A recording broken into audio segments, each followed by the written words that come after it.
Основано на реальных событиях. Тасманын башталышы эртең менен турган каарманыбыз Эд Шмидт көңүлү жогол турган кези. Анткени жакында эле аялынан айрылган каарманыбыздын башына сыноо бирден келбей, аялынан айрылганы аз келгенсип эми кичинекей 5 жаштагы Мишель деген кызы дагы өтө бир оор илдетке чалдыгып калат. Ошондуктан каарманыбыз олтуруп алып 5 жыл мурда эле кызы Мишель төрөлгөн мезгилде аялы экөө бактылуу экендигин эстеп жаткан болчу. Анан дагы каарманыбыз аялынын акыркы деми чыгып жаткан мезгилде кыздарды мен сөзсүз жакшы караймын деп убадасын берген эле. Эми болсо мынтип кызынын бөйрөгүн алмаштыруу үчүн өтө чоң сумма керек болгон каарманыбыз эмне кылышын билбей ойго батып, бирок кыздары жанына келген мезгилде эркек катары олуттуу болуп кайгысын билдирген дагы жок. Бул күндөр 1993-жылдарга туура келет эле. Каармандарыбыз жашаган аймак Кентукки штатынын Луисвилл аймагы болчу. Ал жерде чачтараш кана иштеткен эки курбу кыз эс алуучу жайда ичимдиктерди ичишип, алардын бири Шерон Стивенс такыр эле өзүн токтотпой алкаш болуп калгандыгы байкалат. Анткени ал курбусунун эле сөзүн укпай чөйчөккө куйган актарды биринин артынан бирин көтөрүп, жада калса бийиктикке чыгып элдин көзүнчө бийлей дагы баштайт. Кандай болбосун кече өтүп Шерон эртең менен туруп күзгүнү караса ат тебелеп кеткендей болуп, ичимдиктин айынан башы катуу ооругандыктан муздаткычтагы ичимдикти алып аны ширин сууга кошуп эле аралаштырып дагы иче коет. Бул убакта Шерондун курбу кызы ойгонуусун күтүп олтурган эле. Анткени ал Шерондун такыр эле алкаш болуп кетүүсүнөн коркуп, атайын көп ичкендерди чогултуп ичимдиктен баш тартыруучу жайга алып барууну чечиптир. Анда Шерон ал жака такыр баргысы келбей, бирок курбусунун сөзүнөн чыгылбай барууга туура келип, ал жерде көп ичип ичимдиктен зыян тарткандар өздөрүнүн окуяларын айтып берип жатса, Шерон дагы деле өзүнүн көп ичкендигин мойнуна алгысы келбей, мен курбумдун айынан гана келдим деген сөзүн айтат. Ошентип Шерон ал жактан чыгып дароо эле дүкөндөрдүн бирине кирип сыра ала коет. Каарманыбыз алган ичимдигин төлөйүн деп жатып ал жерден гезитти көрүп калып, гезитте буга чейин биз көргөн 5 жаштагы Мишель тууралуу жазылгандыгын көрөт. Ошол учурда Шеронго жараткан бир өзгөчө белги бергендей болду окшойт. Анткени ал 5 жаштагы өлүм менен күрөшүп жаткан кыздын сүрөтүн көрүп аябай боору ооруп, бир аз башкача боло түшөт дагы гезитти сатып алып унаасына барып окуй баштайт. Көрсө гезитте ооруп жаткан кыз тууралуу толук маалымат жазылып, жана жакында анын апасынын тажыясы болот экендиги дагы кабарланыптыр. Анда Шерондо буга чейин болбогон башкача сезимдер пайда болуп, кичинекей наристеге жардам берүүнү каалап тажыя болгон жерге жетип барат. Найдите способ помочь этой семье. Каарманыбыз элдер менен биргеликте чиркөө кызматкеринин сөзүн угуп, бирок чындыгында ал жака эмне үчүн келгендигин жана аны эмне алып келгендигин түшүнгөн деле жок. Кантсе Шерон кетер алдын Эд жана анын эки кызы менен таанышып, мен сиздер тууралуу гезиттен окудум, ошондуктан көңүл айтып коюуга келдим. Эгер менден кандайдыр бир жардам керек болсо кайрылсаңыз болот деп өзүн аябай ыңгайсыз сезип ал жерден кетет. Шерон биринчи эле жумушуна барып бул тууралуу курбусу Роузга айтып берип, мен өзүм кандай кембагалчылыкта чоңойгондугумду билесиң, ошондуктан эмнегедир ал үй бүлөгө жардам бергим келип жатат. Ооба, менде кичинекей кыздын бөйрөгүн алмаштырганга акча жок, бирок мен башкалардан чогултуп таап бере аламын да. Эмнеге экендигин билбеймин, бирок мен аларга жардам бере турган ниетим бар деп курбу кызы Роузду таң калтырат. Кандай болбосун жашы уланып Эддин тапкан акчасынын бардыгы ооруканага кетип, ал үйүндө кыздары менен жалгыз калгандыктан апасы келип жардам берип турчу. Эң эле кызыгы кичинекей кызы 5ке эми эле чыккандыктан апасынын өлгөндүгүн дагы деле түшүнө элек экен. Ошондуктан Жатаралдын атасынан апам качан келет деп кайра сурап, апасынын эле каза болгондугун эмес өзү дагы өлүм алдында экендигин түшүнбөйт дагы болчу. Эд болсо күндүзү кечке кардарлардын тамбашын оңдоп устачылык менен алектенет эле. Каармандарыбыз жашаган аймакта байма-бай бороон ташкын куюндар болуп тургандыктан мындай убакта үй бүлө жертөлөөгө кирип кырсыктан сактануунун аракетин көрүшөт болчу.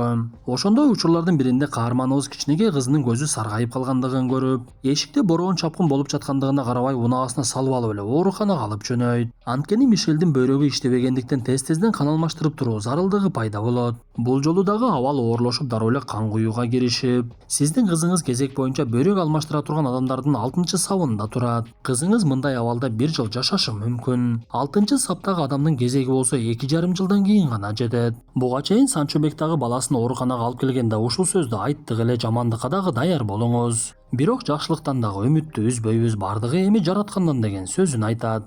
Но будьте готовы, мистер Шмидт. Пары на Чексис.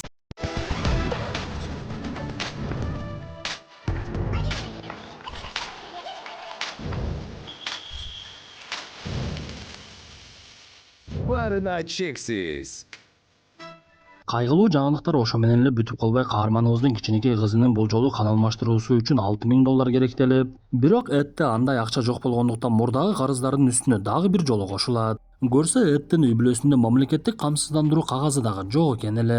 Ошондуктан каарманыбыз кызын алардын үйүнөн аябай алыс жайгашкан мамлекеттик ооруканага алып барбай, жеке менчик ооруканада даарылантып жатып карызга бир топ эле батып кетиптир. Ошондуктан Эдтин тапканы ооруканага эле эмес тамак ашка дагы жакшылап жетпей, апасы тамактануу үчүн буларды сатып алып келишин керек деп берген тизменин жарымына каражаты жетпей коет. Ошол убакта тасманын кийинки көрүнүшү Шеронго өтүп, ал өзүнүн аракетин баштагандыгын көрөбүз. Шерон кичинекей Мишелдин сүрөтүн атайын кагаздарга чыгарып элдерге жайып, биздин жаш тарачканага келиңиздер, бизде кайрымдуулук иши жүрүп жатат. Жөн гана чачыңыздарды алдырып акысын төлөйсүздөр, чогулган акча оорукчан кызга кетет. Ошондуктан бизге сөзсүз келиңиздер деп алдынан чыккандардын бардыгына жар салып, көп өтпөй эле алардын жаш тарачканасынын алдында адам толуп калат. Ошентип Шерон менин колумдан эмне келет эле деп олтура бербей, аракети менен бир күндө $3254 чогултуп койду. Эд бул убакта тамак ашкадагы акчасы жакшы жетпей жаткандыгына жини келип олтурса, апасы анын жанына келип, сен башкысы ишенимиңди жоготпо, буйруса бул күндөр дагы өтүп, жакшы күндөр дагы келет. Сабыр кылып кой балам десе, Эд жини келип, кайдагы ишенимди айтып жатасыз? Мен Терезаны дагы өлбөйт деп ишендим эле, бирок ал өлүп калды го, мага ошондой ишенимдин эмне кереги бар?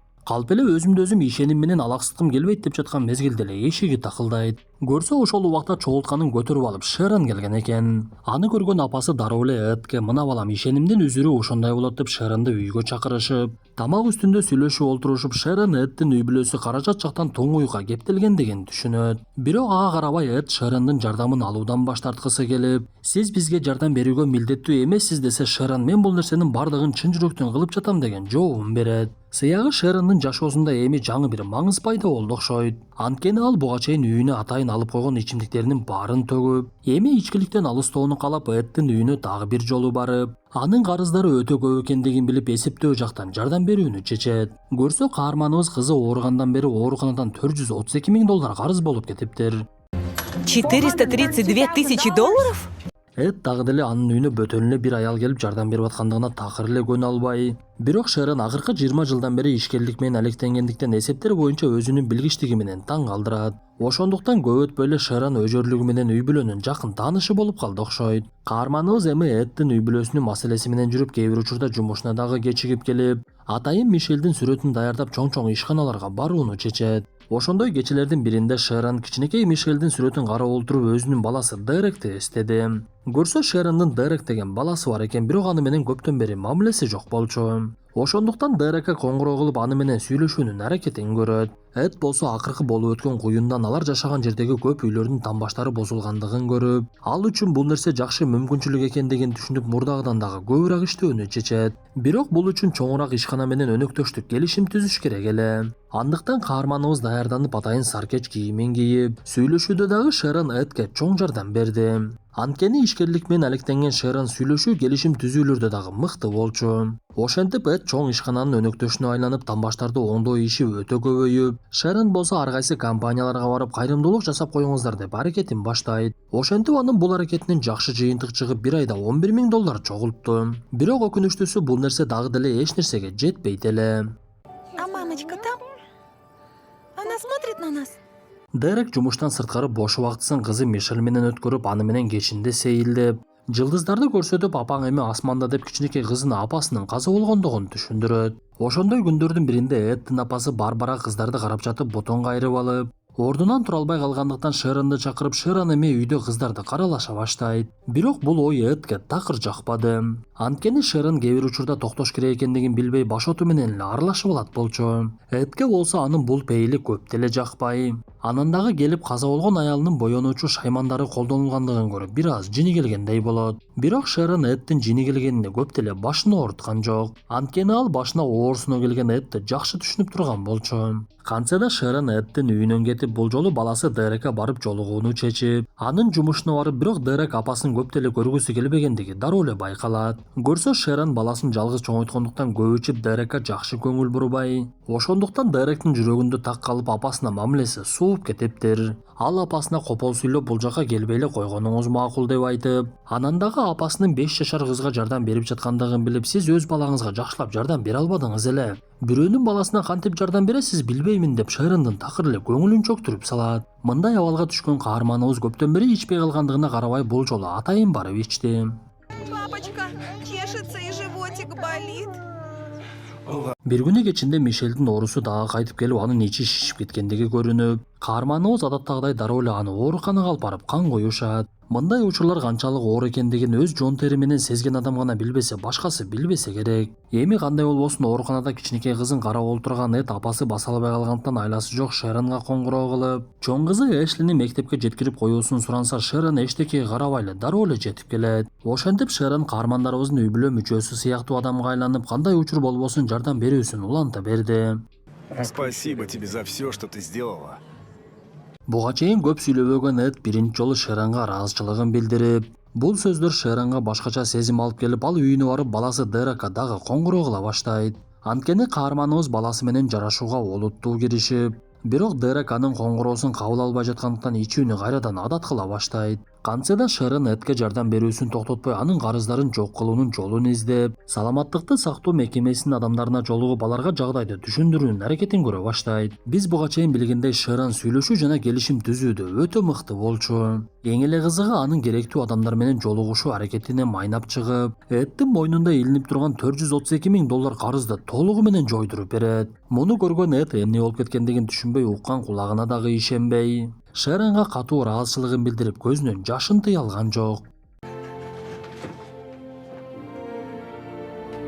Бирок өкүнүчтүүсү бир маселе чечилгендиги менен экинчиси чечиле элек болчу. Бир күнү Дерек адаттагыдай жумушуна кетип, Шерон анын үйүндө кыздары менен олтуруп, Мишелге жомок окуп берип жатса, ал кыйналып эле кан куса баштайт. Анда дароо эле Мишелди ооруканага жеткиришип, Эд дагы ал жака жетип келип, кыздын дарыгери каарманыбызга Мишелдин өмүрүнө 1 ай 1 жарым ай калгандыгын айтат. Ошондуктан ал бөйрөгү алмаштырыла тургандардын 6-сабынан 1-сапка өтүп, эми болсо маселе салына турган бөйрөктү тез арада алып келиш керек болот. Көрсө донордук мүчө чыккан мезгилде аны 6 сааттын ичинде адамга салбаса, ал кайрадан эле жараксыз болуп калат экен. Ошондуктан керектүү учурда мүчөнү жеке учак менен алып келиш керек болот. Муну уккан каарманыбыздын кайрадан көңүлү түшүп, мен эми жеке учакты кайдан табам деп жини келип, бул окуяларга күбө болгон Шерон ойлонбостон эле учак табуунун аракетин баштайт. Нужен частный самолет, чтобы спасти ей жизнь.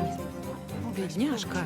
Каарманыбыз ар кайсы ишканаларга коңгуроо кылып, жеке учакты кантип ижарага алса болот экендигин билип, ар бир жолугушууга таттуу момпосуйун жасап алып, жолуккан адамдарга берип, өлүм алдында жаткан Мишель тууралуу маалымат берип, учактын ижарасы үчүн дагы кайрымдуу адамдарды издей берет. Бул жолу дагы Шерондун аракети жөн кетпей, ал келип эле каарманыбыздын үй бүлөсүнө 1 эмес 5 учак дайындап койгондугун айтат.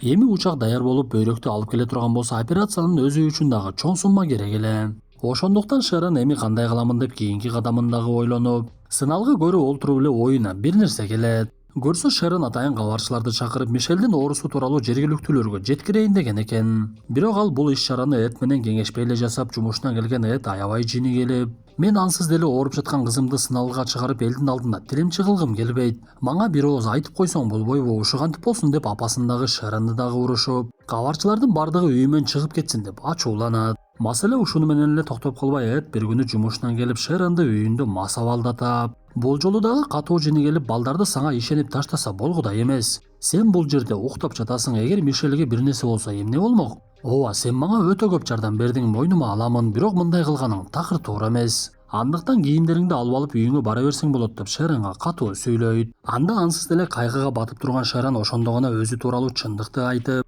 менин апам аябай көп ишчүү, мени болсо такыр жакшы көрчү эмес. Бирок мен балдарыма андай мамиле кылбаймын деп ниеттенчү элем, азыр болсо бардыгы тескерисинче. Балам мени такыр жакшы көрбөйт, жашоомдун маңызы жоголуп кеткендей. Ооба, мойнума аламын, жашоодо аябай көп сындым деп ичиндеги күйүтүн төкпөй чачпай айтып берет.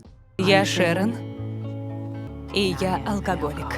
Мындан соң Шерон корбу кызына барып, ооба, сен айткандай чындап эле менде ичимдик боюнча маселе бар экен. Эми сен айткан жерге барып турамын деп оңолуу аракетин баштап, баласы Дерека дагы бир жолу коңгуроо кылып, ооба балам, эми кечке чалып сени мурдагыдай жадатпаймын. Эгер мени кечире ала турган болсоң, кечир, билем, мен сага жакшы апа болуп бере албадым. Бирок азыр ошол катачылыктарымды жойгум келет деген сөзүн айтып, бул убакта Эддин дагы жашоосу уланып, кыздары менен күнүн өткөрүп жатты. Мишелдин болсо күн өткөн сайын абалы оорлошуп, мурдагыдай тамактана албай, мурдундагы түтүкчү аркылуу суюктуктарды ичип, бул күндөр кышкы айларга туура келгендиктен бир күнү кар жай баштагандыгы көрүнөт. Каармандарыбыз жашаган аймакта кыш дагы аябай катаал өтчү. Бул жолу дагы кыштын оор экендиги билинип, учак каттамдар такыр эле токтоп, кардын калыңдыгынан унаалардын дагы жүрүшү кыйындай баштайт. Ошондой күндөрдүн биринде эле каарманыбызга ооруканадан коңгуроо кылып, Амахага келгиле деген сөзүн айтты. Көрсө алмаштырууга бөйрөк табылып, Мишелди тез арада ал жака алып барыш керек экен. Анда Эд дароо эле Шеронго коңгуроо кылып маалыматты жеткирип, Шерон дагы эчтекеге карабай эле буга чейин сүйлөшүлгөн учактарды даярдоо ишин баштайт. Ошол убакта сыналгыдан буга чейин Мишелди тартып кеткен телеберүү дагы чыга баштаган болчу. Мне холодно, папочка. Я знаю, детка, знаю. Мы согреемся. Кар калың жаап, жолдордун бардыгы жабылып, бирок каарманыбыз ага карабай эле кызын унаасына олтургузуп алып жөнөп, көпкө бара албай эле жолдогу унаалардын бардыгы токтоп калгандыгын көрөт. Эд ага карабай бул аймакты жакшы билгендиктен токойдогу жолго салып, тосулган жерде унаасы менен сүзүп өтүп эле сапарын улады. Өкүнүчтүүсү бул жол менен деле каарманыбыз көпкө бара алган жок. Анткени бороондун айынан тал жыгылып жолду бууп калып, Эд жыгылып калган талды жолдон алууга аракет кылып, бирок ал тоңуп калгандыктан такыр күчү жетпей коет. Пожалуйста, только не это. Ошондуктан эми аргасы калбаган Эд айласы жок аркага жөнөп, шамдай эле өчүп бара жаткан кызына дем күч берип, биз эми үйгө барабыз кызым, эч кабатыр болбочу. Мен азыр бирөөгө коңгуроо кылайын деп ооруканага бара албастыгын айтууга чыгынат. Бирок ошол учурда эле Эддин жанына Шерондун курбусу Роуздун туугандары жетип келишти.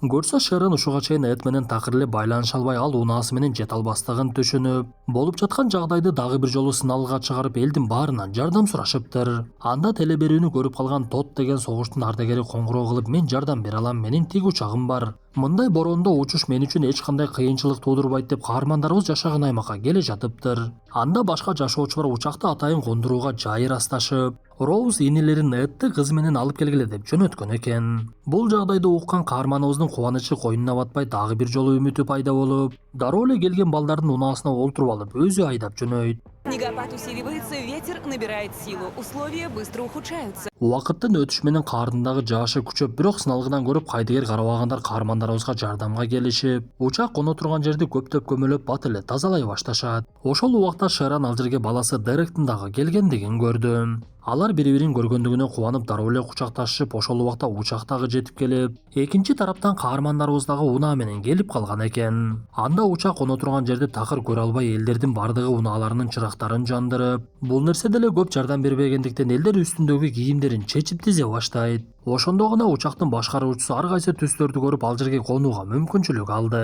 Бул болуп жаткан окуя түз ободон сыналга чыгып, аны көрүп жаткандар дагы өзгөчө таасир алышып, көптү көрсө көл болот деген сөздүн чындыгына эми гана ынанышты окшойт. Кандай болбосун конгон учакка Эд дароо эле кызын олтургузуп, ушул нерсенин баарына себепкер болгон каарманыбызга карап, мен сага ыраазымын, сен бөлөксүң Шерон деп өзү дагы учуп кетет. Ошентип арадан бир канча убакыт өтүп, операциясы ийгиликтүү өткөн Мишелдин көзүн ачкандыгын көрөбүз. Мындан соң тасма аягына чыгып, берилген маалымат боюнча Мишель бул илдеттен аман-эсен кутулуп, мектепти бүтүрүп, жада калса чоң окуу жайды дагы аяктап турмушка дагы чыгат. Эд менен Шерон ушул убакка чейин үзүлгүс доскойланып калыптыр. Достор, мындай көрүнүштөр чындыгында биздин өлкөбүздө деле өтө көп болуп жатат. Андай учурлардын бирин так эле өзүм баштан кечирип, Шеронго окшоп талыкпай жардам бергендер аз эмес болду. Андыктан бизде дагы ушундай башына мүшкүл түшкөндөргө жардам бергендер тууралуу тасмалар чыкса өтө мыкты болмок. Анткени менимче өзүнүн убактысын курмандыкка чалып, бирөөнүн кыйынчылыгын жеңилдетем деп жардам берген ыктыярчылар мына чыныгы ошолор баатырлар. Андыктан бул тасманы биздин сборго жана башка сборлорго талыкпай жардам берип жүргөн ыктыярчыларга арнадык.